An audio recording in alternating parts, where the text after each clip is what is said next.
Hi, this is Adam Blair. I'm the editor of Retail Touchpoints. I'm here at our booth at NRF 2020, and I'm talking to Inhi Cho from IBM.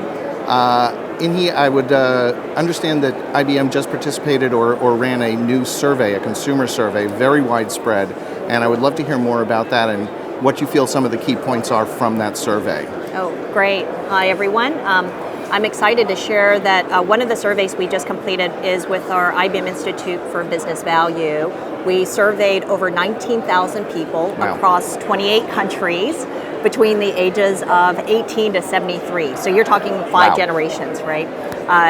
From X to Z. And one of the key themes that came across in the study was that consumers are willing to pay more and care a lot more about the transparency, trust of the brand, and more specifically, they're willing to pay more, especially if the brand can demonstrate sustainability, the way in which they're, environmentally conscious, manufacturing, their process and delivering the goods from where it is originating to finally in the hands of the consumer. So we found this interesting in the sense of, if you think about historically consumers, they've been a bit fickle about when and what they wanted, and a lot of the decisions have been price sensitivity, and now it's really about transparency and trust of the brand and their ecosystem and their supply chains. Interesting. So there's that willingness to or desire to understand more about where their products are coming from and how they got there. Exactly, especially if they're using recycled materials, if it's eco-friendly, meaning the way it's being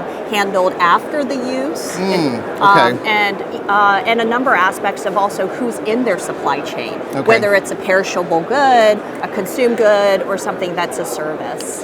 And was this fairly consistent across, as you said, it's a very broad study across geographies and age ranges? Were there any interesting, people or groups that were more interested in this than others? That's a good question.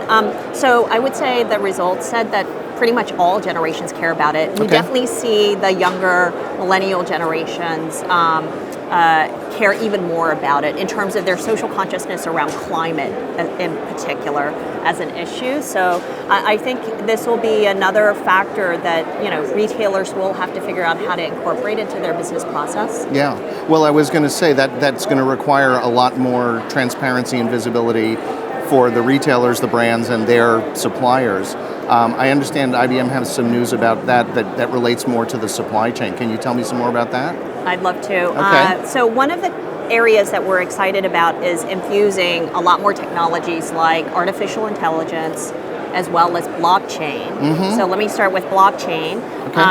In our Sterling, IBM has a platform for supply chain applications and specifically around order management, inventory fulfillment. So let's say you're buying a new pair of shoes, you're buying some new electronic equipment. How does that actually get from the, your online shopping to your ability to pick it up in store or fulfilled to your house?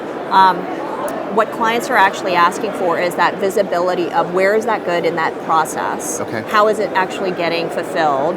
And then as a retailer, what's the optimal cost of operations of doing it? And then how do you handle the returns if the consumer wants to exchange it? And we're excited because we've added blockchain capabilities around different areas such as food and traceability of food, from farm to table or to grocery store.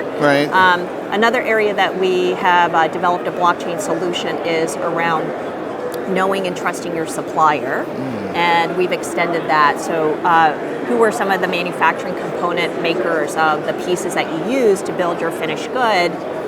We're starting to partner there. And then the last area is we've been adding unique AI capabilities, especially for consumer retail, for order optimization. So getting the right product to the right client at the right time. Great. And for people who don't know, what's the advantage of blockchain? I understand that's a distributed ledger type of technology or platform. How does that help in terms of something that's as important as traceability in case there needs to be a recall or something, or you need to identify where some specific piece or food came from? So blockchain is a distributed ledger technology. So think of it as a set of transactional records, like a database or a book. And within it, anyone that's part of that ecosystem, meaning the grocery store, the farms, the transportation logistics companies that are moving it, the temperature in the trucks that are controlling the quality and freshness. Sure. All of those can be a part of this kind of network where you register the status of a good and how it was handled through that process. Right. And so then what happens is you can all of a sudden decompose things like salmonella issues in vegetables or in meats. You can see things like freshness quality of food, and be also able to handle disruptions, meaning you might not realize until much later certain regions in which the foods were farmed a particular way. Sure. Or you have a cold chain event. A cold chain event meaning something that's supposed to be refrigerated for so many days or so many hours, but there might have been a break there at some point. There was a break. And what's great about blockchain is, in addition to the database, distributed database, it allows the parties that are members of the community to have visibility and access, like a dashboard, into what the status is and where it is in terms of where the break is in the process. Right. So it really gives you an end-to-end picture of where things have been, and in a very secure way. Secure, trusted, you're tracking the provenance, meaning the history of who's owned and touched what good at what stage and point. So this is an incredibly exciting area for supply chain solutions in particular. Very cool, very cool.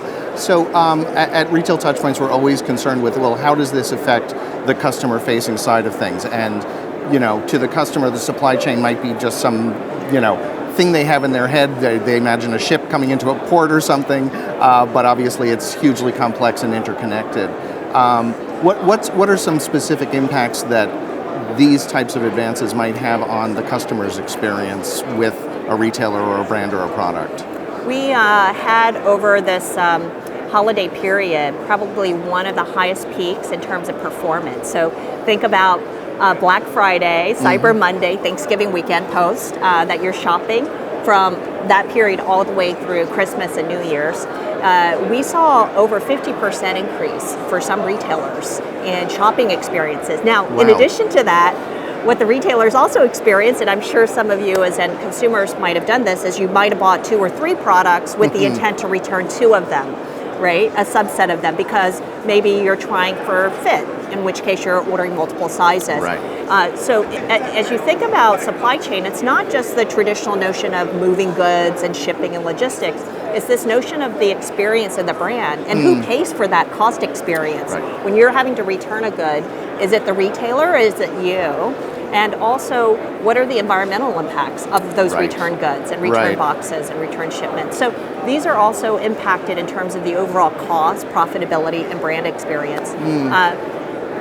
The other data point we saw, which was amazing, was this one cosmetics company, really popular, I can't say the brand name, drove a promotional sale and kind of program at a very specific time virtually. And of course, what that started was at that particular time on Friday, it created a spike in the performance of the platform by over 100x. Wow. So imagine in the prior hour, that company only had a couple thousand orders, and then literally within 3 minutes from the time the promotional campaign started, they went up to over 100,000 orders in less than 3 minutes. Wow. So when you think about that type of scalability, you really have to have architectures like a cloud architecture that's enabled and cloud enabled that IBM provides to be able to do some of these things. So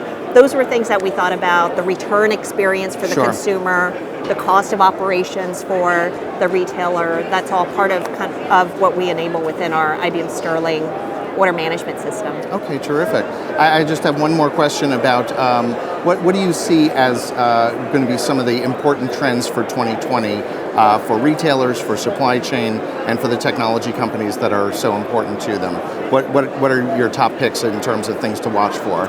So I'll share a few. So from a technology, you're going to continue to see more AI and blockchain embedded, not only from IBM, but from others. But I would tell you that more people are probably talking about it than actually doing it. So in 2020, I would see a lot more experimentation around retailers.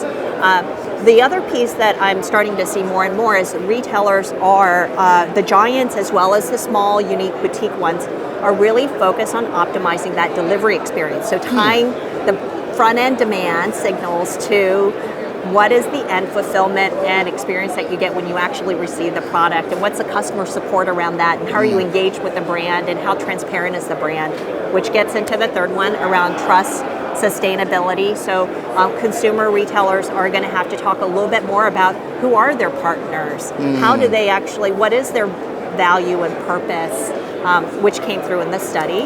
And the last category, which is very different, but we had an interesting panel on it here at the conference at NRF, is that the workforce, the retailers themselves within the workforce, if you're a sales agent, you're a merchandising agent, you're a new person wanting to enter this career of retail, that the skills in the workforce is evolving, and there's also the evolution of the gig economy even in retail. You know, personal shoppers in the moment at that time. Or influencers or somebody like that, yes.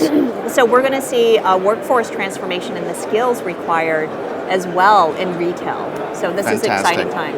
Well, thank you so much for speaking with us, Inhi. It was a pleasure to see you and talk to you. And thanks everybody for watching. We appreciate it.